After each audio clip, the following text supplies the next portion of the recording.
अस्सलाम वालेकुम स्टूडेंट्स, उम्मीद है सब खैरियत से होंगे। आज के लेक्चर का आगाज़ करते हैं। सबसे पहले मैं टॉपिक लिख दूं। आज हमने पढ़ना है एवोगेड्रोस लॉ। ये वही लॉ है जो हम ऑलरेडी यूज़ कर चुके हैं। किसके अंदर? बिल्कुल आपका जवाब दुरुस्त है। अगर आप लोग ज़हन में जो है वो जनरल गैस इक्वेशन सोच रहे थे तो आपका जवाब बिल्कुल दुरुस्त है। लेकिन स्टार्ट करेंगे हम एवोगेड्रोस लॉ, लेकिन उससे पहले मैं आप लोगों को एक चीज़ समझा दूं। एक एग्जांपल से जो है वो मैं इसे समझाने की कोशिश करता हूं। देखें, फ़र्ज़ कीजिएगा आपके पास ये तीन मुख्तलिफ़ कंटेनर्स हैं। इन तीन कंटेनर्स की बात यह है कि हमने इनको सेम टेम्परेचर सेम टेम्परेचर और प्रेशर के ऊपर जो है वो हम लोगों ने इन्हें रखा हुआ है। दोबारा बता दूं कि सेम टेम्परेचर और प्रेशर के ऊपर हमने इन तीनों कंटेनर्स को रखा हुआ है। इन तीनों के अंदर जो है वो आपके पास गैस जो है वो क्या है, मौजूद है। एक को ए कह देते हैं, दूसरे को बी कह देते हैं, तीसरे को सी कह देते हैं। अच्छा, अब मैं आपको बताने लगा हूँ कि इफ़, मैं कहता हूँ इस कंडीशन में if they have same volume, अगर इनका वॉल्यूम क्या हुआ, सेम हुआ, तो इसका मतलब यह होगा they have same number of molecules.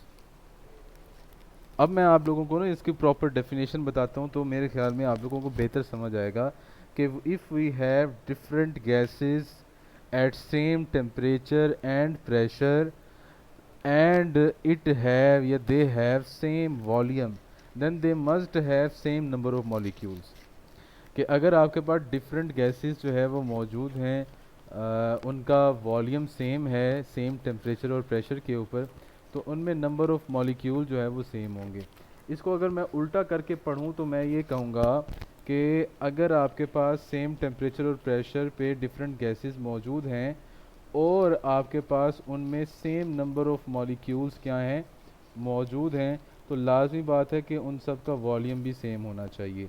देखो, मैं आपको एग्जांपल की तरफ ले जाता हूँ, लेकिन एग्जांपल देने से पहले मुझे आपको समझाना पड़ेगा थोड़ा सा। वो क्या है कि 1 मोल ऑफ H2 जो है वो किसके बराबर होता है, 6.02 10⁻23 पार्टिकल्स होते हैं इसमें। और इस 1 मोल का जो वॉल्यूम होता है आपका, वो होता है 22.414 डेसीमीटर क्यूब।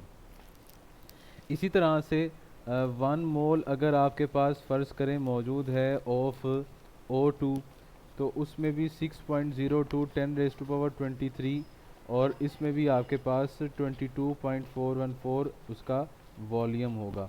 देखें, for the sake of ease मैं ये पार्ट मिटा देता हूँ। अब रिलेशनशिप किन के दरमियान कायम हुआ, ज़रा देख के बताइएगा मुझे। आपका जवाब, अगर आप लोग सोच रहे थे कि नंबर ऑफ़ मॉलिक्यूल्स और वॉल्यूम के दरमियान, तो वो बिल्कुल दुरुस्त है। देखिए, अगर मुख्तलिफ़ गैसेस का सेम टेम्परेचर और प्रेशर पे वॉल्यूम सेम है तो उनके अंदर नंबर ऑफ़ पार्टिकल्स भी सेम होंगे। ये तो बात हुई 1 मोल के लिए, यानी कि इसका मतलब ये हुआ, मैं यहाँ पे लिख सकता हूँ, ज़रा मुख्तलिफ अलबत्ता हम यूज़ कर लेते हैं इंक, के each gas with same temperature and pressure, इसको मैं मज़ीद क्लैरिफाई करूँ तो मैं लिखता हूँ 22.414 decimetre cube of each gas will contain, भाई बताओ कितने होंगे उनमें मॉलिक्यूल्स, 6.02 10⁻23 मॉलिक्यूल्स होंगे उनमें।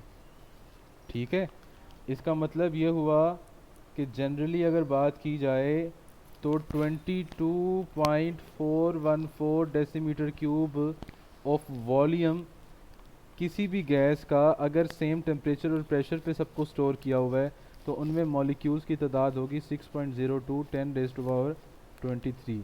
लेकिन अगर आप 1 डेसीमीटर क्यूब के लिए निकालना चाहते हैं तो उसके लिए क्या करना पड़ेगा आपको, 6.02 को आप डिवाइड कर देंगे किससे भला, 22.414 से डिवाइड कर देंगे, तो ये हमारे पास जवाब आएगा that will be equal to 1 decimetre cube जो है वो किसके बराबर होगा, 0.268 10⁻23, या फिर इसे आप कहेंगे 2.68 10⁻22। तो फिर से मैं कहूँगा कि अगर सबका वॉल्यूम आपके पास 1 डेसीमीटर क्यूब है at same temperature and pressure, same temperature और प्रेशर के ऊपर, तो उनमें पार्टिकल्स की तादाद सब में ये होगी। अगर सबका वॉल्यूम आपके पास 22.414 है at same temperature and pressure, same temperature और प्रेशर के ऊपर, तो सब के अंदर 6.02 10⁻23 पार्टिकल्स मौजूद होंगे। मैं एक मज़ेदार चीज़ और बता दूं कि साइज़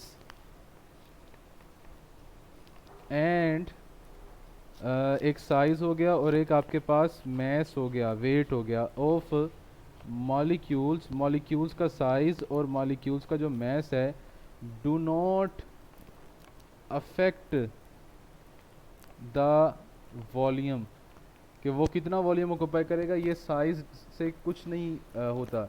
चाहे आपके पास हाइड्रोजन है, चाहे आपके जो सबसे हल्का और सबसे छोटा मॉलिक्यूल है, चाहे आपके पास ऑक्सीजन है जो भारी मॉलिक्यूल है, 16 गुना भारी मॉलिक्यूल है, इससे कतन कोई फ़र्क नहीं पड़ता, लेकिन दोनों का वॉल्यूम सेम ही ऑक्यूपाई होगा अगर वो सेम टेम्परेचर और प्रेशर पे मौजूद है। तो ये मैंने आप लोगों के सामने कंसेप्ट रखा, ये बड़ा इम्पोर्टेंट आप लोग कह लीजिएगा, बड़ा अहम लॉन्ग क्वेश्चन भी है हमारा। तो मैं अब आपको बुक की तरफ ले चलता हूँ कि क्या बुक वाला हमारा क्या कहता है। देखें, बुक वाला लिखता है एवोगैड्रोस लॉ में कि equal volumes of all the ideal gases at same temperature और प्रेशर, अगर सेम टेम्परेचर और प्रेशर पे वॉल्यूम्स इक्वल हैं तमाम गैसेस की, तो सब में इक्वल नंबर ऑफ मॉलिक्यूल्स होंगे।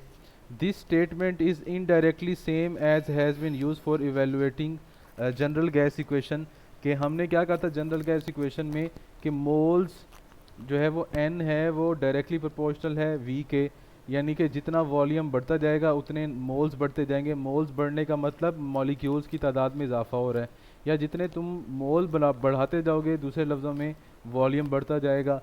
तो वो कहता है कि ये उसके बराबर ही है आपके पास जो हमने जनरल गैस इक्वेशन में स्टेटमेंट यूज़ की थी।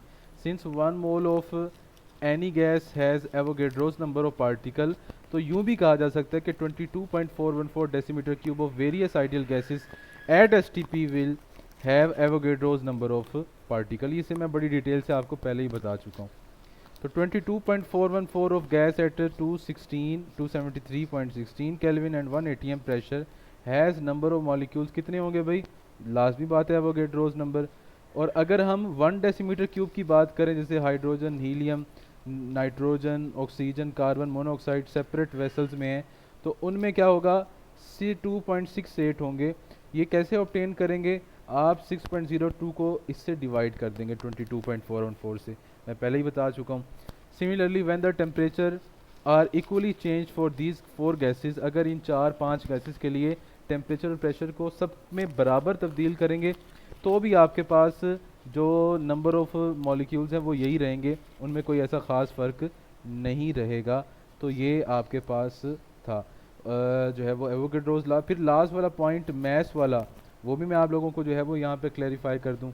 कहता है इसमें कोई शक नहीं है कि 1 डेसीमीटर क्यूब ऑफ H2 का मैस होता है 0.0899 और 1 डेसीमीटर क्यूब ऑफ O2 का मैस होता है 1.438। अच्छा, मैंने अभी कहा ना हाइड्रोजन जो है वो ऑक्सीजन की निस्बत 16 गुना छोटा होता है, या ऑक्सीजन हाइड्रोजन की निस्बत 16 गुना भारी होता है। आप इन दोनों के मैसेज को कंपेयर कर लीजिएगा। जो 0.0899 है जो हाइड्रोजन का मैस है, उसको 16 से मल्टीप्लाई करेंगे तो ऑक्सीजन का मैस आएगा दैट इज़ 1.4384। ठीक है, ये देख लीजिएगा आप लोग। But their number of molecules फिर भी सेम है, हालांकि मैस भी मुख्तलिफ है, साइज़ भी मुख्तलिफ है, लेकिन नंबर ऑफ मॉलिक्यूल्स पे कोई फ़र्क नहीं पड़ रहा। ऑल दो oxygen is 16 times heavier than hydrogen, but लेकिन इससे उनका वॉल्यूम पे कोई असर नहीं पड़ता, बिकॉज मॉलिक्यूल्स वाइडली सेपरेटेड होते हैं from each other at STP. STP से मुराद है स्टैंडर्ड टेम्परेचर और प्रेशर, और पीछे इसकी वैल्यूज़ दी गई हैं तकरीबन दूसरे पैराग्राफ में 270 दूसरे या तीसरे पैराग्राफ में 273.16 केल्विन और 1 एटीएम प्रेशर को एसटीपी कहा जाता है। तो मॉलिक्यूल चूँकि वाइडली सेपरेटेड होते हैं तो इसलिए मॉलिक्यूल छोटा हो या बड़ा हो इससे वॉल्यूम के ऊपर कोई असर नहीं पड़ता। कहा जाता है कि एक मॉलिक्यूल दूसरे से तकरीबन अपने ही डायामीटर के 300 गुना डिस्टेंस पे मौजूद होता है। ये भी एमसीक्यूज आ सकता है, ठीक है। तो ये हमारा बड़ा इंपॉर्टेंट लॉन्ग क्वेश्चन है, ज़्यादातर लॉन्ग में ही आया जाता आ जाता है। ये हमारे पास एवोगेड्रोज लॉ था। आप इसे तसल्ली से बड़ी जो है वो तवज्जो से जो है वो रीड आउट कीजिएगा, और कोई सवाल हो तो कल हम वीडियो के अंदर जो है वो उन्हें डिस्कस करेंगे। अपना ख्याल रखिएगा, भरपूर तैयारी करते रहें। हमारी फिर मुलाकात होगी, तब तक के लिए अल्लाह हाफ़िज़।